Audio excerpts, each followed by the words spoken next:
Som spomínal, že žijem v Mexiku, v Dolnej Kalifornii a aj som tiež hovoril, že som sa zamiloval do tohoto miesta. Hlavne, akí sú tu ľudia.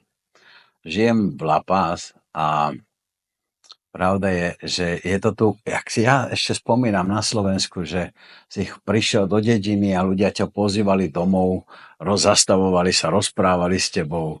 To sa mi presne stáva. Fakt pomáhajú. Ale je tu jedna vec, s čím mám vážny problém.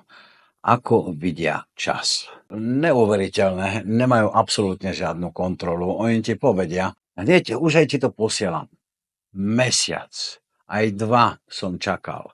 A to som každý tretí deň telefonoval a prosil som o informáciu. A pritom ja prinášam hostí pre nich, aby si zarobili a nie sú schopní.